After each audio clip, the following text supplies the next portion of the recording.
जय श्री राधे। आज हम सुनेंगे मंगला गौरी व्रत कथा। मंगला गौरी का व्रत सावन मास के मंगलवार को किया जाता है, इसीलिए इसे मंगला गौरी व्रत कहा जाता है। ऐसी मान्यता है, मंगला गौरी का व्रत करने से वैवाहिक जीवन में सभी समस्याएं खत्म होती हैं और संतान सुख की प्राप्ति होती है। आज के दिन मंगला गौरी की व्रत कथा पढ़ना या सुनना जरूर चाहिए और आसपास के लोगों को भी सुनाना चाहिए। इसको सुनने से जीवन में किसी प्रकार का कष्ट नहीं आता है। माता पार्वती भोले बाबा की कृपा सदैव आपके ऊपर बनी रहती है। तो आइए दोस्तों, सुनते हैं मंगला गौरी व्रत कथा। और इससे पहले दोस्तों, अगर आपको मेरी वीडियो पसंद आती है तो मेरी वीडियो को लाइक, चैनल को सब्सक्राइब जरूर कर दिया करें। साथ ही बेल आइकन को भी प्रेस कर दिया करें, जिससे कि मैं कोई भी नई वीडियो अपलोड करती हूँ उसका नोटिफिकेशन सबसे पहले आप लोगों तक पहुँचता है। एक समय की बात थी, एक शहर में धर्मपाल नाम का एक व्यापारी रहता था। उसकी पत्नी आकर्ष बहुत ही ज़्यादा गुणवान थी। उसके यहाँ कोई भी चीज़ की कमी नहीं थी, लेकिन उसके यहाँ संतान न होने के कारण वो बहुत ही ज़्यादा दुखी रहता था। वह व्यापारी और उसकी पत्नी माता पार्वती शिव के अनन्य भक्त थे। दोनों पास के मंदिर जाते और माता गौरी की पूजा किया करते थे और प्रत्येक एक मंगलवार को मंगला गौरी का व्रत किया करते थे। जब काफ़ी लंबा समय बीत गया तो एक दिन मंगला गौरी उनके भक्ति भाव से प्रसन्न होकर व्यापारी की पत्नी को पुत्र होने का वरदान दिया, जिसके बाद व्यापारी को पुत्र रत्न की प्राप्ति हुई। घर में खुशियां मनाई गईं। कुछ दिनों के बाद मंगलवार को व्यापारी की पत्नी ने धर्मपाल को बगीचे में मंगला गौरी के पूजन के लिए आम के पल्ब और फल लाने के लिए भेजी। जब व्यापारी आम का पल्ब और फल लेकर आया तो वह उदास था। व्यापारी की पत्नी ने उदासी का कारण पूछा तो व्यापारी फूट फूट कर रोने लगा और कहने लगा, हे प्रिय, जब मैं आम के पल्लव लेने बगीचे में पहुंचा, जब मैं पल्लव के लिए पत्थर चला रहा था तो एक पत्थर गलती से नीचे गणेश जी की स्थापित मूर्ति को जा लगा, जिससे क्रोधित होकर गणेश भगवान कहने लगे, किसी भी व्रत में सबसे पहले मेरी ही पूजा की जाती है और तू मुझे ही पत्थर मारने लगा। जाओ व्यापारी, तेरे यहाँ माता की कृपा से पुत्र की प्राप्ति तो हो गई, पर मैं तेरे कर्मों की वजह से तुझे श्राप देता हूँ कि तेरा पुत्र जब 16 साल का होगा तो मृत्यु को प्राप्त हो जाएगा।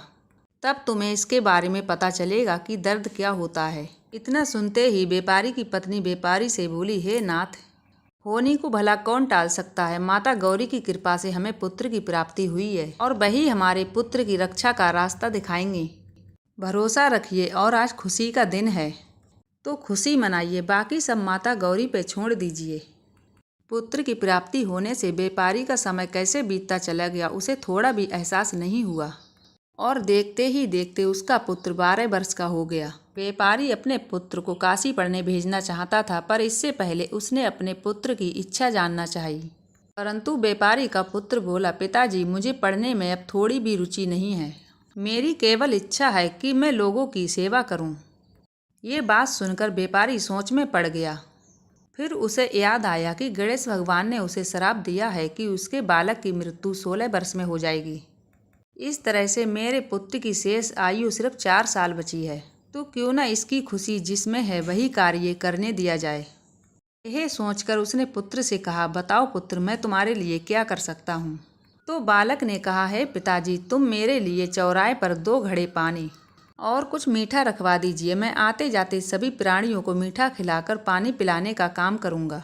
इतना सुनते ही व्यापारी ने तुरंत इसका प्रबंध करा दिया। फिर क्या था, बालक चौराहे पर बैठ के आते जाते सभी प्राणियों को पानी पिलाता था और सभी प्राणी पानी पीने के बाद उसे युग युग जीने का आशीर्वाद देते थे। 16वें साल पूरे होने वाला था, तभी उस रास्ते से देव नारद जी गुजर रहे थे। तभी बालक की नज़र उन पर पड़ी और बालक दौड़ के उनके पास पहुंचा और उनसे बोला, हे साधु महाराज, थोड़ी मुझे भी अपनी सेवा करने का मौका दीजिए। नारद जी बालक की इतनी सुंदर बात सुनकर बहुत ही प्रभावित हुए और बालक के द्वारा दी गई गुड़ खाकर पानी पिए और उनके मुख से भी युग युग जीने का आशीर्वाद निकल गया। तभी नारद जी के दिमाग में आया कि यमलोक गए काफ़ी समय हो गया, जरा उधर की भी खबर ले लिया जाए। इतना सोचते ही नारद जी यमलोक के लिए प्रस्थान हो गए। वहां जाकर देखते हैं कि यमराज जी महाराज कहीं के लिए प्रस्थान करने वाले हैं। तभी उनसे रहा नहीं गया और उन्होंने पूछ ही लिया कि महाराज, लगता है आप कहीं जाने के लिए तैयार हैं। इस पर यमराज जी बोले, हाँ मुनिवर, आप बिल्कुल ठीक समझे। मैं पृथ्वी लोक पर एक बालक के प्राण हरने जा रहा हूँ। तभी नारद जी कहने लगे कि बालक इतनी कम उम्र में भला क्यों? क्या उसका प्राण हरना इतना आवश्यक है? तभी यमराज जी ने बताया कि एक व्यापारी का बालक है जो कि भगवान गणेश के द्वारा अल्पायु है और उसकी मृत्यु 16वें साल में निश्चित है।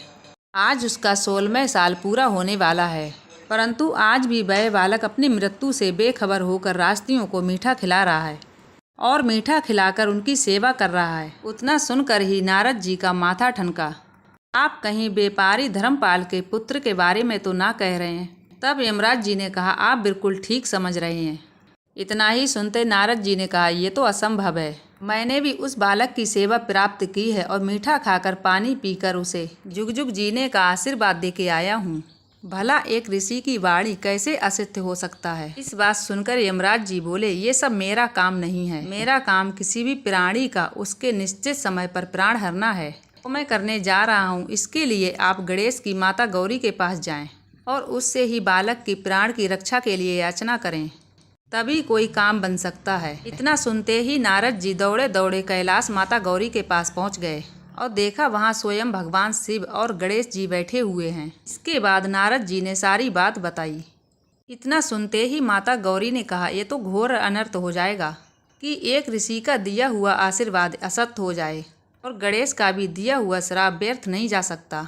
अतः इस समस्या का एक ही समाधान है कि पृथ्वी पर एक स्त्री है जो मंगला गौरी का व्रत करती है, जिसके स्वरूप उस महिला की पुत्री के जीवन में कभी दुख नहीं आ सकता है। यदि उस पुत्री के साथ धर्मपाल के पुत्र का विवाह हो जाए तो उस बालक के सिर से मृत्यु का साया हट जाएगा।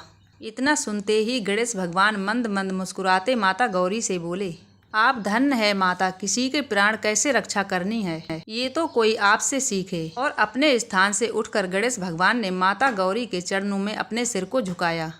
फिर क्या था, नारद जी ने व्यापारी के पास जाकर उसके पुत्र के प्राण की रक्षा का उपाय बताया। फिर व्यापारी ने आनंद के साथ अपने पुत्र का विवाह उस कन्या के साथ कर दिया। फिर इस प्रकार माता गौरी की कृपा से व्यापारी का पुत्र दीर्घायु हो गया। उम्मीद करती हूँ आपको ये कथा जरूर पसंद आई होगी। पसंद आई हो तो वीडियो को लाइक, चैनल को सब्सक्राइब कर दिया करें और कमेंट बॉक्स में हर हर महादेव लिखना मत भूलिएगा। मिलूंगी ऐसी अगली वीडियो में, जब तक के लिए जय जय श्री राधे।